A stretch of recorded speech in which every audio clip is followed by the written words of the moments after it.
Achievement list എല്ലാവരും practice തുടങ്ങിയല്ലോ.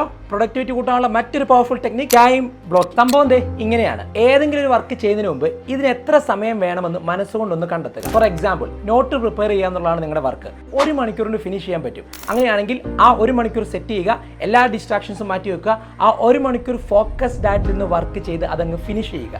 ഇവിടെ സംഭവിക്കാൻ പോകുന്ന ഏറ്റവും വലിയ ചലഞ്ച് എന്താണെന്നറിയോ? 1 മണിക്കൂർ ഒറ്റ സ്ട്രെച്ച് ഇരുന്ന് പലർക്കും വർക്ക് ചെയ്യാൻ പറ്റില്ല. കാരണം അറ്റൻഷൻ സ്പാൻ പലർക്കും വളരെ കുറവായിരിക്കും. അറ്റൻഷൻ സ്പാൻ എങ്ങനെ ചെക്ക് ചെയ്യണമെന്നറിയോ? ഒരു ടൈമർ എടുക്കുക, നിങ്ങളുടെ ഡിസ്ട്രാക്ഷൻസിന് കാരണമാകുന്ന എല്ലാ സംഭവം മാറ്റി വെക്കുക, ഫോൺ TV എല്ലാം മാറ്റി വെക്കുക, വർക്ക് ചെയ്യാൻ വേണ്ടി ഇരിക്കുക, ടൈമർ ഓൺ ചെയ്യുക. ഏത് സമയത്താണോ നിങ്ങളുടെ ഫോക്കസ് ഡിസ്ട്രാക്റ്റഡ് ആകുന്നത് ആ സമയം ടൈമറെ നോക്കുക. അതാണ് നിങ്ങളുടെ അറ്റൻഷൻ സ്പാൻ. നോർമലി ഇതൊരു 20 മിനിറ്റോ 30 മിനിറ്റൊക്കെ കിട്ടാറുള്ളൂ. പലർക്കും 2 മിനിറ്റ് 3 മിനിറ്റ് പോകുന്ന അവസ്ഥയുള്ളവരുണ്ട് കേട്ടോ. അങ്ങനെയുള്ളവർ ഡെഫിനറ്റ് ആയിട്ട് മെഡിറ്റേഷനും ബ്രീത്തിങ് എക്സസൈസും ബ്രെയിൻ ജിമ്മും ഒക്കെ ചെയ്ത് ആ അറ്റൻഷൻ സ്പാൻ കൂട്ടിയെടുക്കണം. സപ്പോസ് നിങ്ങളുടെ അറ്റൻഷൻ സ്പാൻ 20 മിനിറ്റ് ആണെന്ന് കൂട്ടുക. അപ്പോൾ 20 മിനിറ്റ് ഫോക്കസ്ഡ് ആയിട്ട് വർക്ക് ചെയ്യാൻ പറ്റും. വിച്ച് മീൻസ് നമ്മുടെ 1 അവർ വർക്കിനെ 3 ആയിട്ട് അങ്ങ് ഡിവൈഡ് ചെയ്യുക. 20 മിനിറ്റിന് 3 ഭാഗം.